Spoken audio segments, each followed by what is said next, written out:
Udah. Ya, kita bahas terkait melanjutkan pertemuan kemarin, perpindahan panas. Mungkin kemarin teman-teman sudah sedikit banyak kita terkait pengantar perpindahan panas. Jadi di perpindahan panas secara konveksi itu tetap menerapkan adanya perpindahan panas secara konduksi. Ada lapisan tipis yang dia bersentuhan dengan suatu dinding solid, gitu ya, biasanya di pelat atau di pipanya.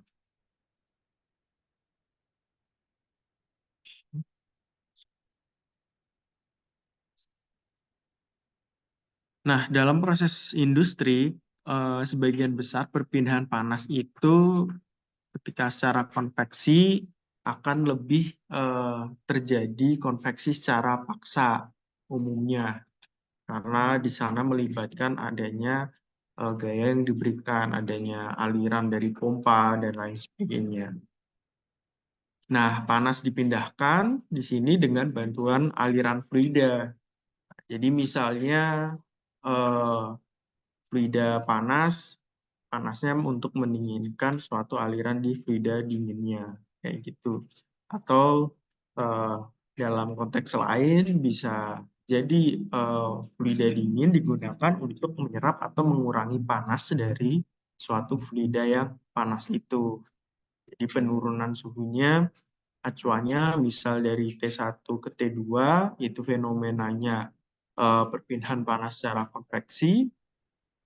Nah, untuk T2 ke T3 biasanya terjadi suatu fenomena,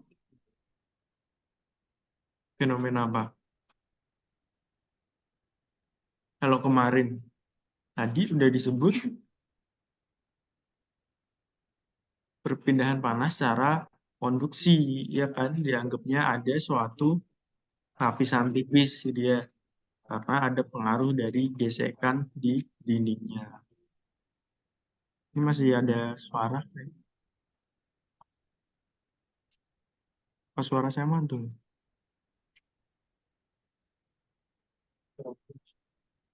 Atau ada orang lain? Udah. Ya, panas dari fluida satu menuju fluida lainnya melewati dinding pembatas atau solidnya. Kayak gitu. Nah, pada perpindahan panas konveksi ini dipengaruhi oleh suatu aliran fluida, apakah alirannya laminar atau alirannya turbulen. Jadi kalau misalnya laminar, itu streamline alirannya itu teratur. Kalau turbulen, dia akan berolah. Ada juga di antara eh, proses yang terjadi, bisa aja alirannya berupa transien. Jadi di antara laminar maupun turbulen. Ini mungkin di OIK 1 ya teman-teman, dengan Pak Husen udah belajar terkait jenis-jenis aliran dan bilangan tak berdimensi yang kaitannya dengan aliran suatu fluida. Nah, bilangan tak berdimensi terkait aliran fluida apa?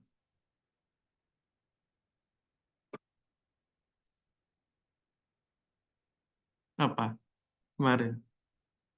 Bilangan tak berdimensinya apa?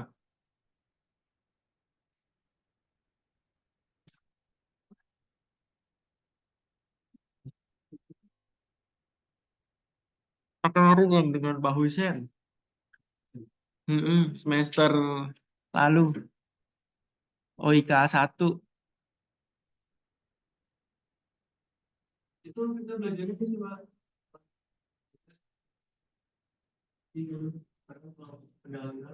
Hmm. Kan kalau belajar aliran ada bilangan tak berdimensinya kan? Iya, bilangan Reynolds. Nah, kalau aliran laminar bilangan Reynolds-nya berapa?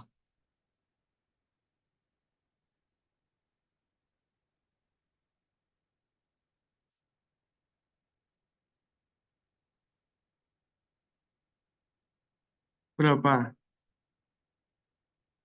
Bilangan Reynolds aliran laminar.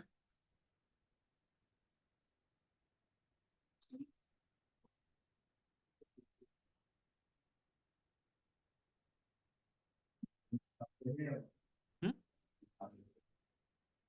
Enggak, secara umum bilangan Reynolds untuk aliran laminar berapa? Hmm? Iya, kurang dari 2100. Kalau turbulen,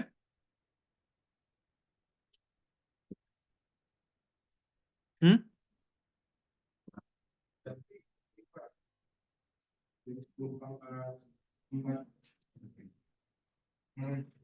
Hmm? Iya, lebih dari 4000. Nah, di antaranya adanya aliran transient atau transisi dari laminar ke turbulennya. Nah, kemarin udah disinggung untuk perpindahan panas konveksi, laju perpindahan kalornya mengikuti persamaan hukum Newton. Ini Q-nya Q besar ya. Kalau Q kecil itu fluxnya, jadi udah dibagi dengan luas eh, penampang atau permukaan pemilihan kalor. Ini saya ngambil aja. Jadi kalau hukum Newton Q-nya Q besar karena dia belum flux. Kalau masih ada A-nya di samping sama dengan itu. Jadi Q besar sama dengan koefisien konveksi kali luas permukaan perpindahan dan dikali delta T-nya antara fluida dan solidnya.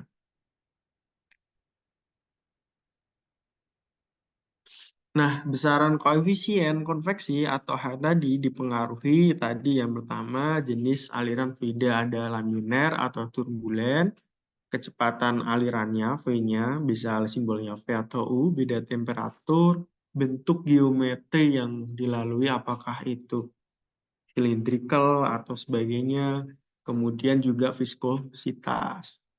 Nah, jadi di konveksi pasar maupun konveksi alamiah itu berlaku juga beberapa bilangan takbir dimensi, misalnya bilangan Prandtl atau bilangan Nusselt. Nah, di sini ada bilangan Prandtl itu CP dikali mu per K. K itu koefisien thermal. CP kapasitas panas, mu-nya apa?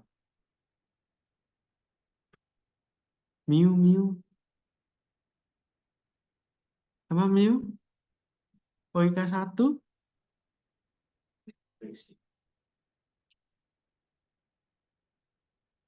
Ini apa mu?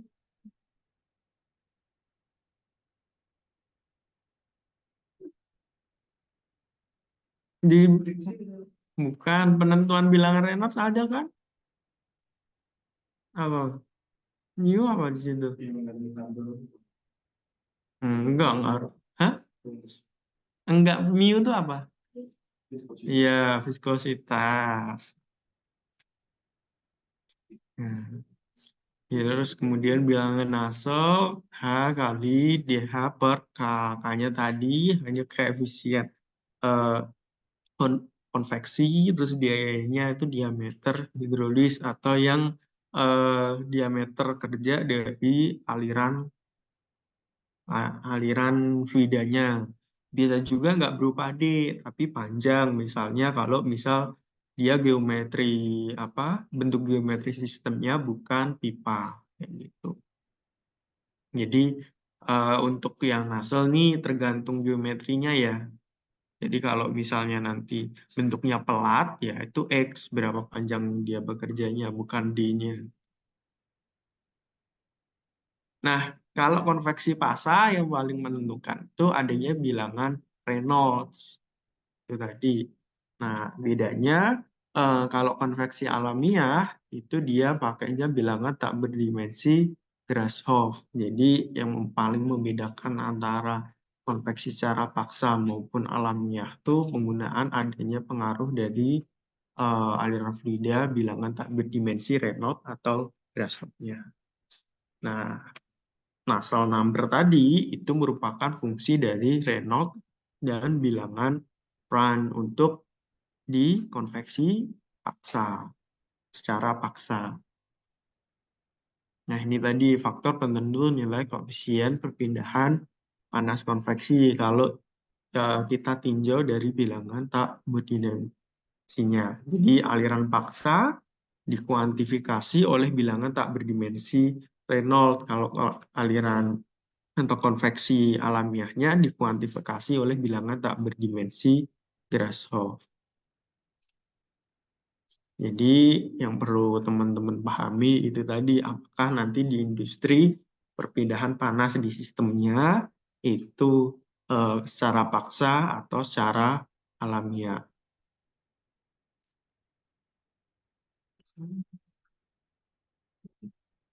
Jelas ya?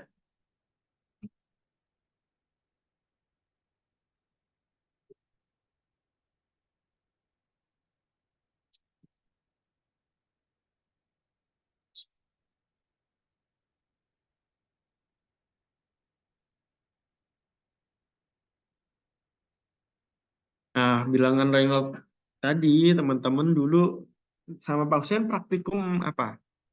Pressure drop.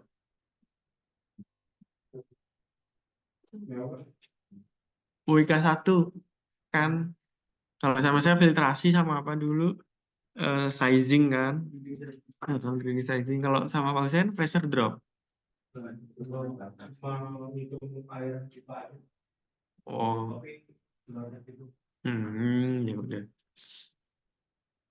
Jadi biasanya itu digunakan untuk perhitungan di pressure drop juga kayak gitu.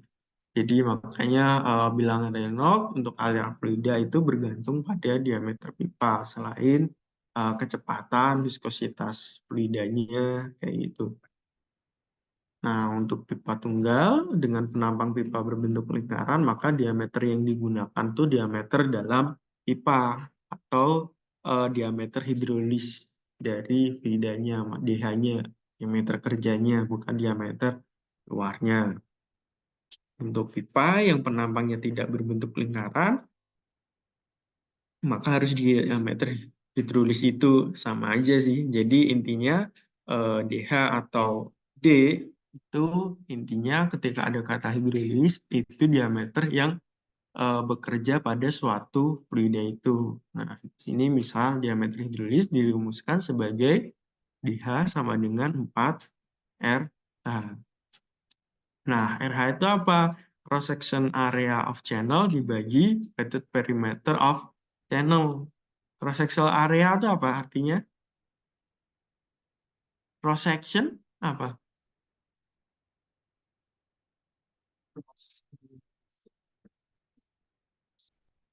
Cross section artinya luas permukaan kan? Luas permukaan. Nah, weight perimeter of channel itu keliling dari apa?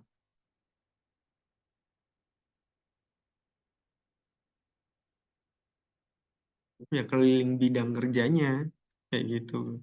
Jadi luas permukaan dibagi eh, keliling, maka dia akan mendapatkan RH-nya atau jari-jari hidrolisnya.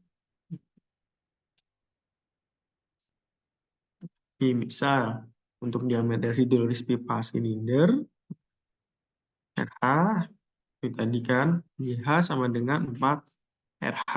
Nah, maka DH sama dengan 4 PR kuadrat per 2 PR. Kan keliling kan itu 2 PR.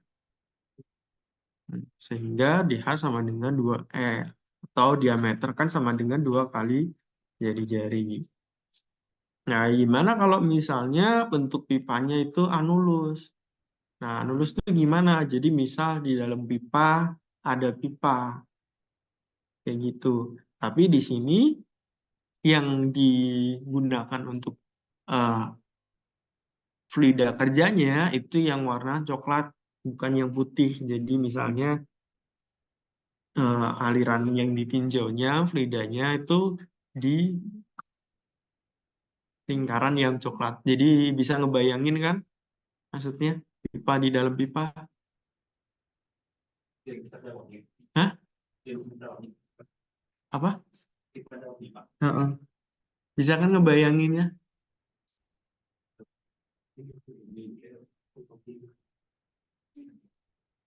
Bisa nggak ngebayanginnya? Pipa dalam pipa.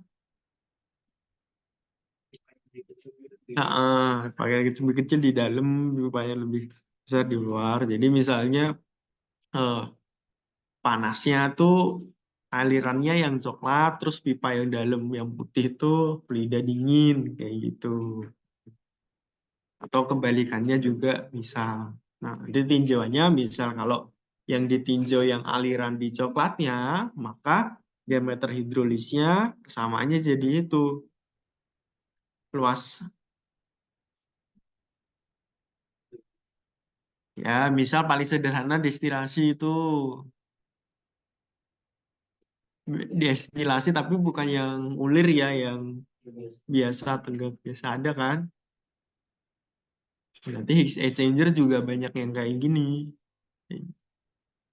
Jadi biar misal di industri panasnya nggak terbuang, daripada memanaskan dari apa bahan bakar kayak gitu, misal ada reaksi yang dia menghasilkan panas, nah maka itu digunakan untuk preheated yang lain. Oke.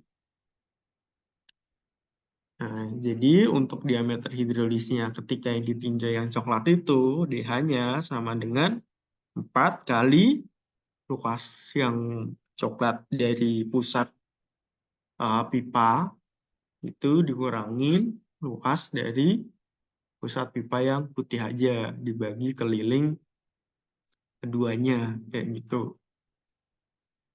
Sehingga dihasilkan untuk yang anulus, anulus itu 2 R2 min R1.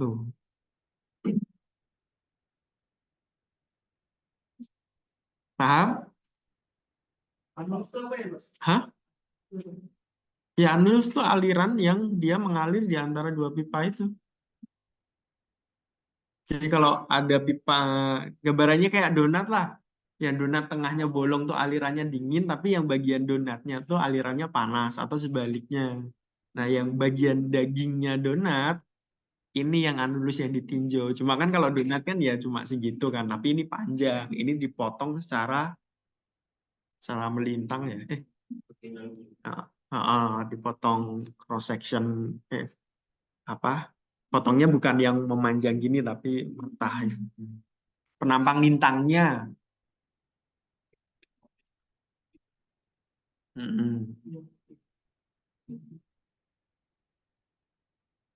Paham nggak? Jadi yang lulus tuh ya gambarannya seperti itu. Paham? Masih bingung apa? Yang mana ya?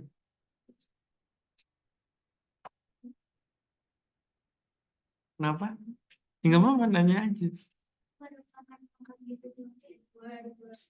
Kan itu luas kan? Iya, luas apa luas lingkaran? Nah, ada lagi? Itu tuh kita hitung diameternya itu berdasarkan jenisnya anulus atau silinder gitu ya Pak? Atau kalau iya, kalau silinder kan berarti dia cuma ya udah satu pipa aja kan. Jadi keseluruhan di dalam pipa tuh ya fluidanya memenuhi pipa itu. Nge ini nggak apa bisa ngebayangin nggak untuk yang anulus? Hmm? Ya, kayak gitu juga bisa. Bisa, iya. Cuma kan nggak efektif nanti. Buat apa? Jadi kan yang butuhnya ya satu panas, yang satu dingin buat transfer energinya. Ya satu apa kalau panas anget gitu. Ada lagi?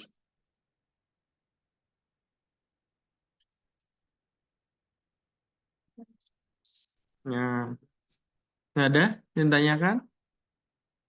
Udah ya, cukup jelas ya untuk penggambarannya. Saya ganti deh yang nanya. Itu luasnya kenapa dikurang terus kelilingnya ditambah? Kenapa kira-kira? Hmm? Iya, kan itu DH yang untuk anulus itu luasnya kan dikurang kan, PR kuadrat 2.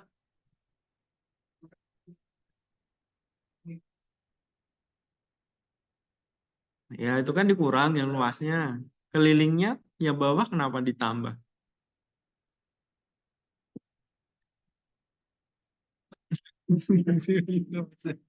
Kenapa ditambah? Area permukaan yang mau dikasihkan dia, Pak. Dia total area paling kasih energi.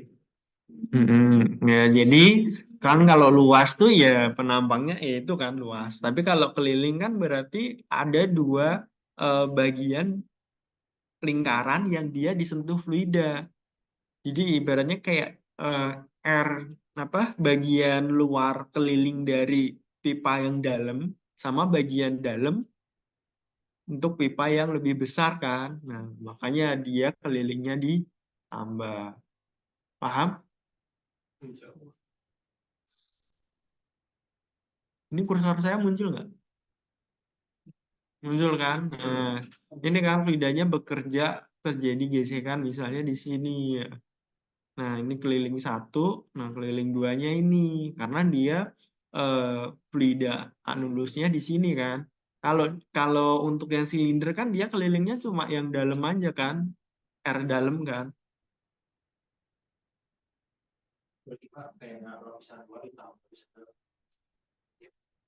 Mm-mm.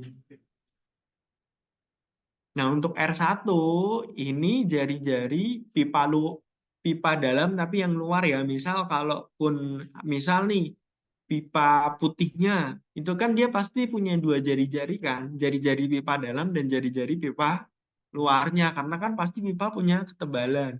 Misal ketebalannya 1 senti, nah jari-jari dalamnya tuh ya kalau misal dari pusatnya satu berarti kan jari-jari luarnya berapa ketebalannya?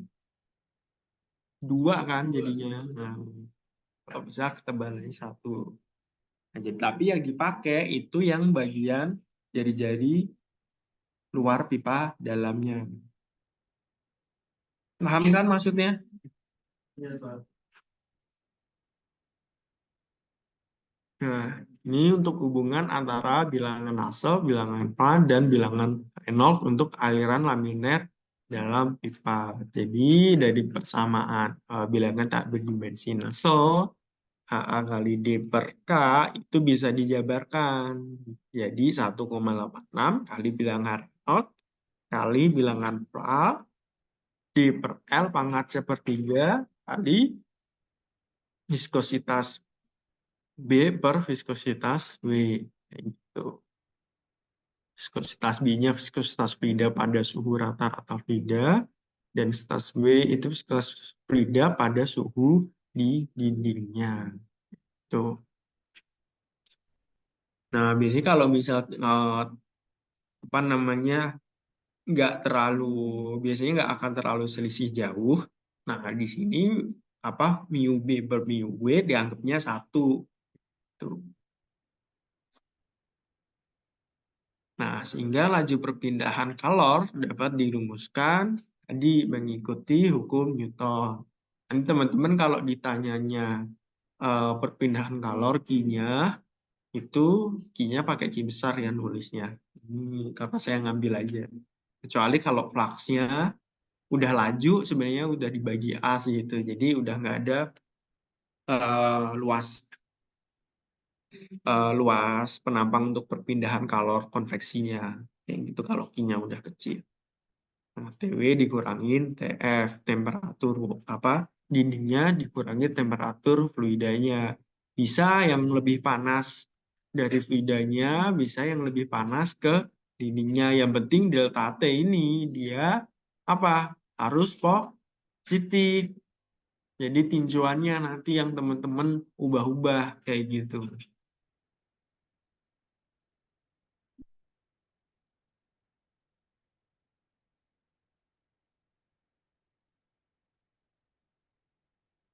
Nah, untuk aliran turbulen dalam pipa, di mana bisa contoh L per D-nya lebih dari 60 dan bilangan perannya antara 0,7 sampai 16.000, maka Nusselt number-nya itu rumusnya sebagai berikut.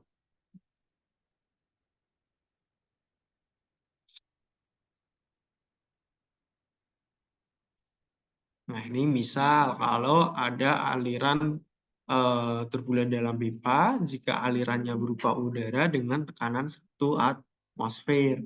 Nah, jadi eh, untuk pendinginnya berupa udara, misalnya kayak gitu. Koefisien konveksinya dirumuskan bisa rumus itu. Misal kalau yang 352 itu satuannya SI, kalau yang 0,5 itu satuannya British. Itu teman-teman hanya pakai konversi aja yang biasanya pakai satuan feet itu ke satuan meter kayak gitu. Kan itu V-nya kecepatan kan dibagi diameter.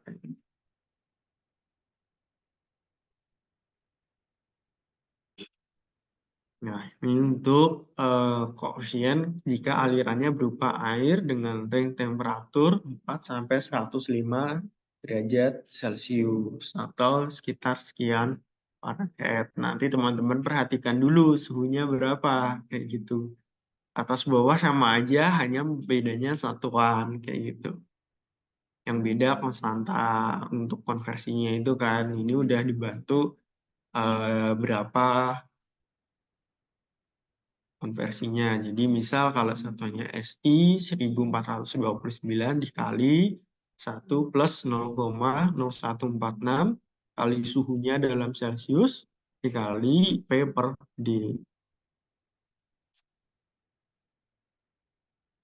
Nah, itu D untuk SI-nya meter, kalau British pakainya inci, P-nya meter per sekon, kalau British feet per sekon. Jadi nanti teman-teman hati-hati dalam mengerjakan soalnya.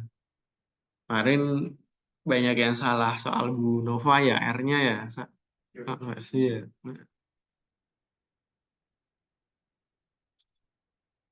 Nah, ini untuk grafik misal teman-teman eh, udah dapat bilangan Reynolds, pengen tahu nilai koefisien konveksinya berapa, kayak itu bisa juga ditentukan dari grafik atau gambar ini. Jadi nggak perlu ngitungnya, misal udah tahu bilangan Reynolds aliran fluidanya sekian dengan perbandingan panjang per diameter pipanya mana yang mendekati. Nah, misalnya alirannya berupa aliran laminer pada 1500. Nah, L per D-nya ambillah anggapnya 120. Nah, dari situ bisa ditarik. Maka mana?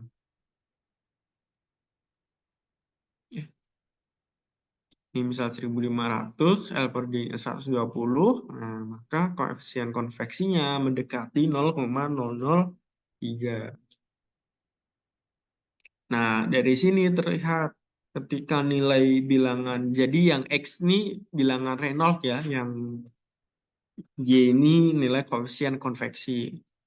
Nah, ketika nilai bilangan Reynolds-nya makin besar atau lebih besar di sini di atas 5.000, nah, pengaruh dari L per D itu tidak akan signifikan. Jadi nilainya akan sama, nggak akan berbeda-beda untuk nilai koefisien konveksi. Di sini kan di atas bilangan Reynolds 5.000, garis nilai koefisien perpindahan konveksi panasnya jadi satu semua kan. Ya, yang berbeda hanya pada proses ketika aliran itu laminer atau transien. Nah, di sini kan dari 2100 sampai 4000. Nah, ini cukup beda kan untuk L per D yang dia kecil. Tapi kalau L per D-nya besar, dia makin mirip.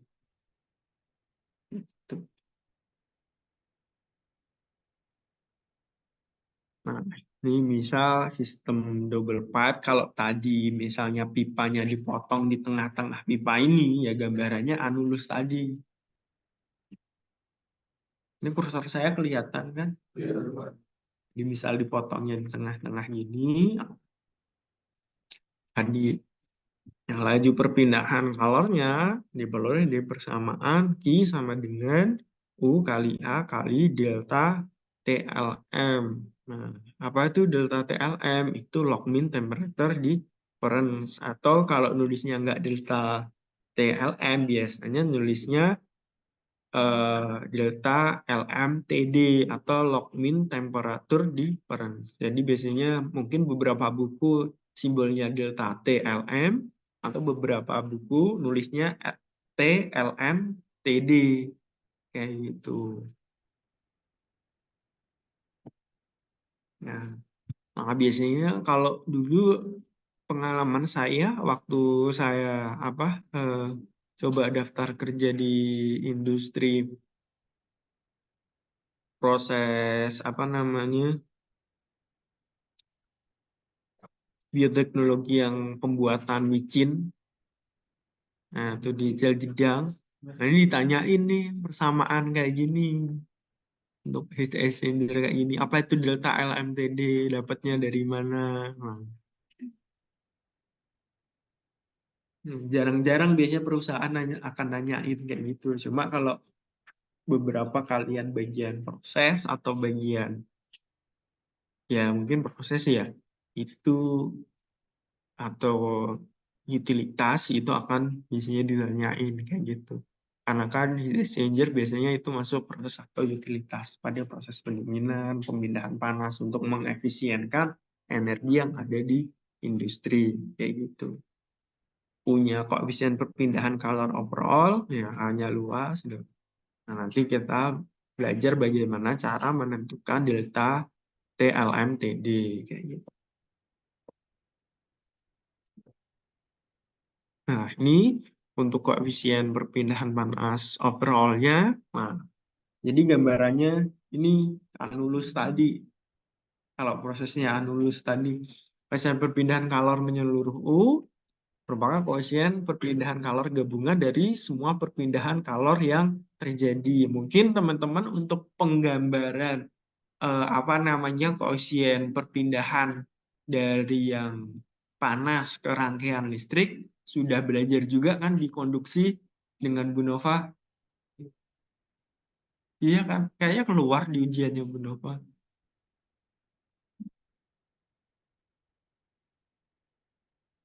Iya kan? Masa nggak inget? Hah? Iya kan?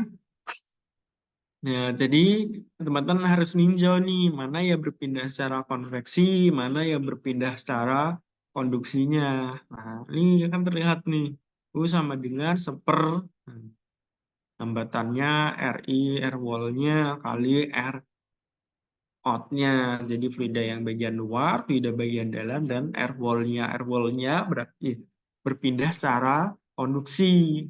Nah, itu diameter out per diameter in-nya. Atau jadi bisa juga pakai R, tergantung. Nah, kan karena pipa yang bagian dalam pasti punya tebal kan, itu untuk menentukan eh, koefisien perpindahan panas overall atau U-nya. Paham ya gambaran di sini? Jadi sama aja teman-teman ketika menganalogikan perpindahan panas itu ke rangkaian listrik terkait hambatannya. Ya, nah di sini kan ada kalau listrik kan ada R, ada I, ada V. Kalau V kalau di panas dianalogikan apa? V di listrik di panas dianalogikan apa?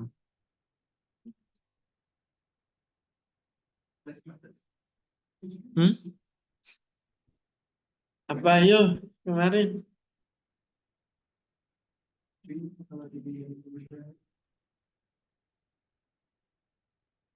Kan kalau listrik kan apa rumusnya? V sama dengan I kali R kan? V-nya tegangan, I-nya arus, R-nya hambatan. Ya, kalau R kan ya hambatannya kan. Eh, kalau V kan V tegangan. Kalau di panas itu dianalogikannya apa? Hmm? Bukan. Apa? V itu sama aja kayak dengan T, suhu. Iya, yang Q apa malah? Q itu apa? Q panas, kalau di listrik jadi apa? Iya, jadi kuat arusnya. Kayak gitu. Nah, nih LMTD atau log mean temperature difference. Jika terjadi perubahan temperatur pada dinding yang disebabkan aliran fluida dingin yang menerima kalor dan fluida panas yang lepas kalor, maka perbedaan temperatur pada sisi masuk akan berbeda dengan sisi keluarnya. Nah, beda suhu ini harus digunakan yaitu log mean temperature difference atau delta TLM atau simbolnya LMTD. Jadi jangan jangan kagok nanti misal kalau ditanya LMTD, tapi biasanya seringnya di industri itu bilangnya LMTD kayak gitu. Nah, besar log mean temperature difference atau delta LMTD itu dirumuskan sebagai delta T2 min delta T1 per ln delta T2 per delta T1. Cuma nanti kita harus tinjau delta T2 itu yang mana, delta T1 itu yang mana. Itu bergantung pada jenis alirannya. Nah, misal ini kalau parallel flow pada heat exchanger atau alirannya itu searah atau bisa dibilang eh, co-current searah. Nah,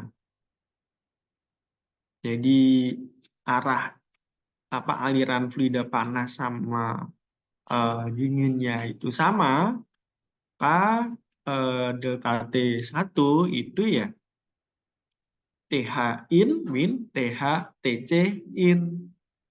Nah, delta T2 itu TH out min TC out-nya. Nah, kalau digambarkan ke grafik, itu lama-kelamaan semakin panjang pipa, dua garis TH in sama TC itu bisa berada pada suhu yang sama. Tapi itu tidak mungkin digunakan karena tidak akan efisien di industrinya.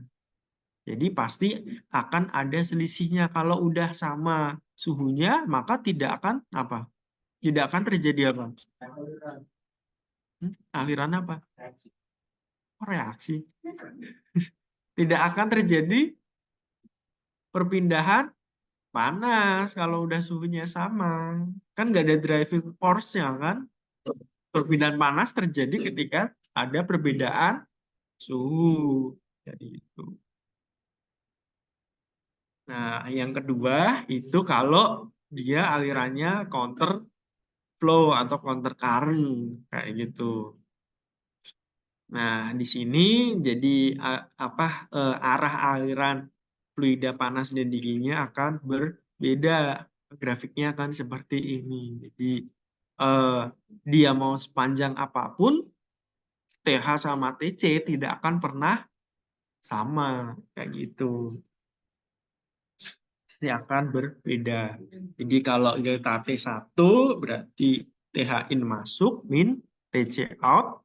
Nah, delta T2-nya TH out min TC in. Jadi jangan terbalik-balik. Nah, grafiknya, penggambaran.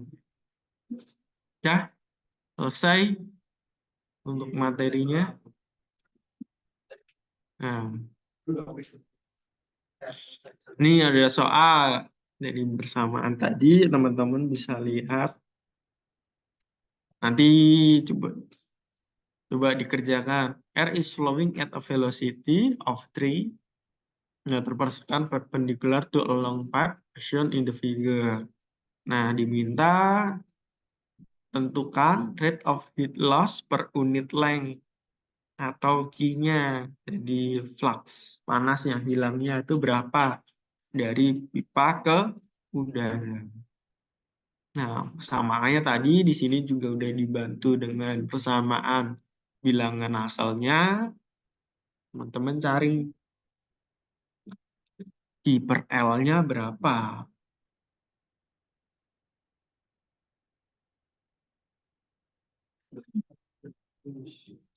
Yuk, coba 10 menit.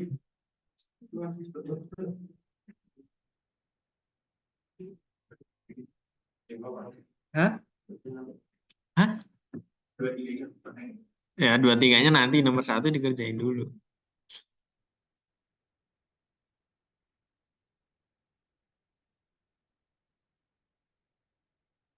Nanti diketahui V-nya, diketahui diameternya, outside surface of the pipe 100, ya, fluidanya 30, fluidanya fluida apa? Air kan? Viscositas kinematiknya. Jadi biasanya viskositas tuh kalau lambangnya nggak V agak bengkok gitu, mu ya. Nanti jangan bingung kalau misalnya ditemui soal kayak gitu.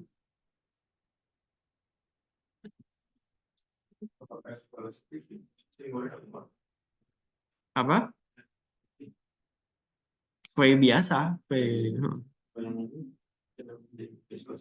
Tuh V-nya tuh seharusnya agak, kan kalau V biasa tegang gini kan, itu agak gini, agak bengkong gitu. Heeh.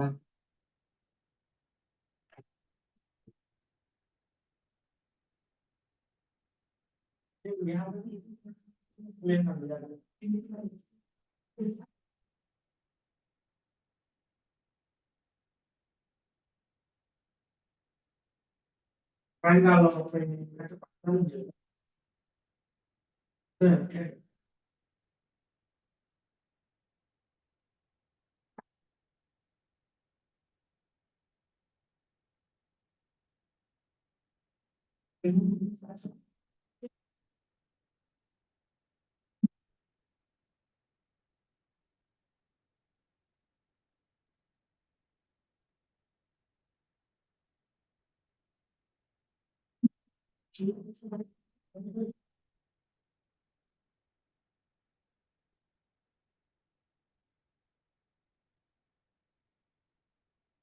minggu depan karena saya pekerti cari waktu buat online ya.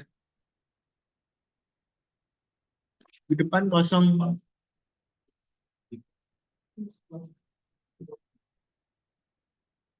apa di double minggu depannya.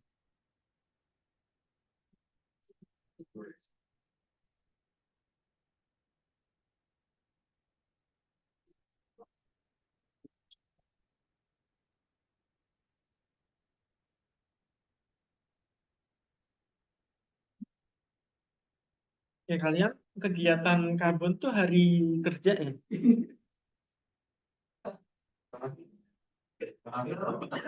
Hah? Oh mundur. Jadinya kapan? Hah? Oh. Apa? Masih rencana. Iya kan? Nah, bilang tanggal 30 kan sebelumnya. Iya, karena pekerja itu soalnya 8 hari. 8 tuh weekend atau apa?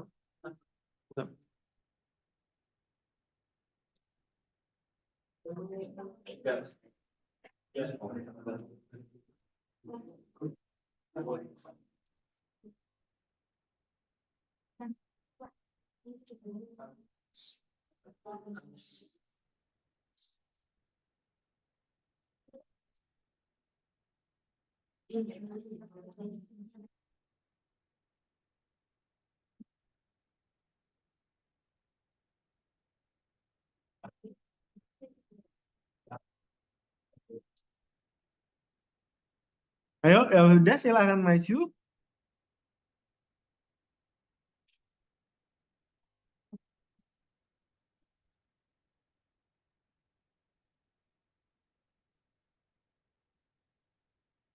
Tadi persamaannya di atasnya ya. Soalnya udah ditulis kan. Ini ya, Tapi nasal numbernya udah dikasih tadi.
Ayo, berarti itu apa dulu yang harus dicari? Kalian harus nyari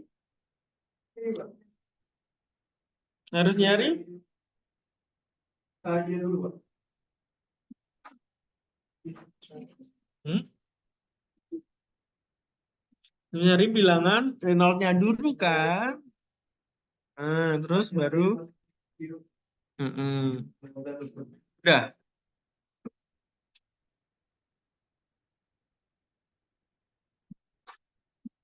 yuk 4 menit lagi.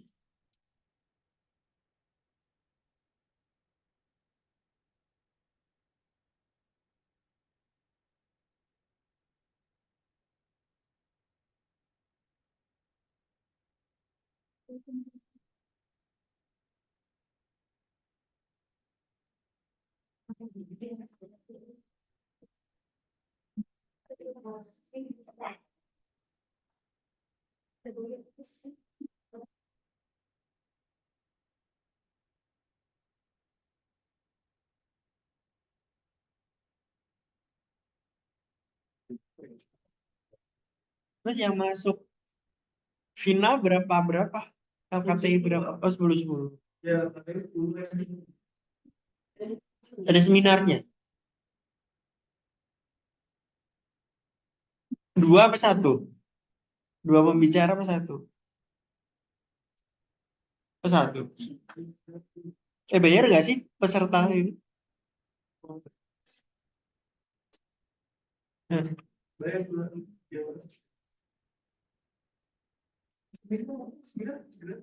Hadiahnya berapa hadiahnya?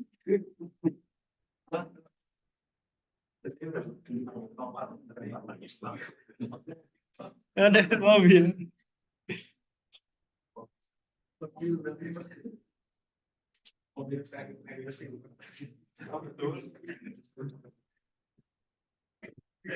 Juara satu dapat berapa? Hah? 2,5. Sama LKT sama SC sama apa beda? Oh, berapa LKT? Tiga.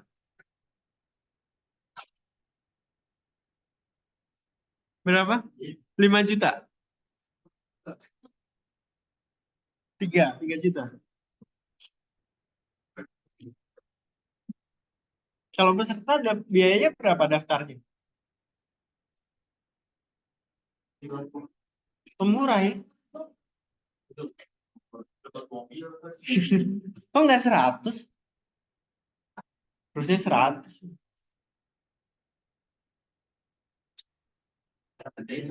Hmm? Lima generasi. SC juga sama 50.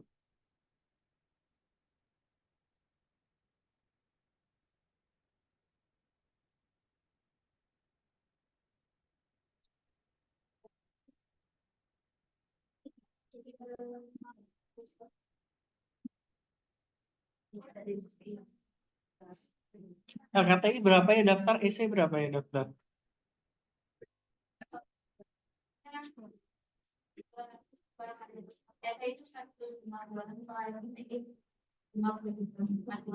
Hmm.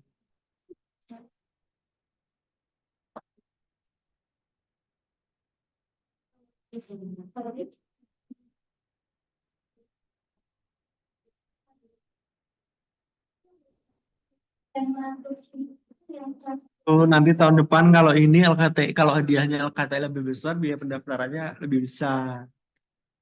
Hah? Ya jangan. Itu sama 50-50. Oh, cuma 60.000.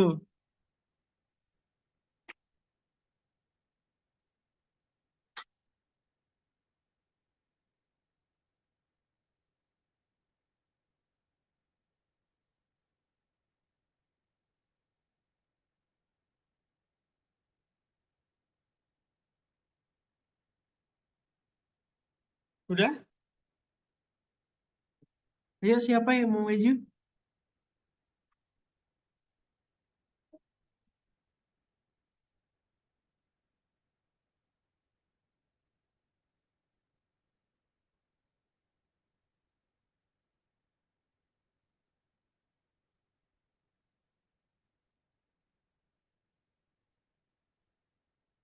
Ya, siapa yang mau? Jadi masuk itu kan bersama bilang kenapa? Bilang kenapa waktu itu?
Lihat materi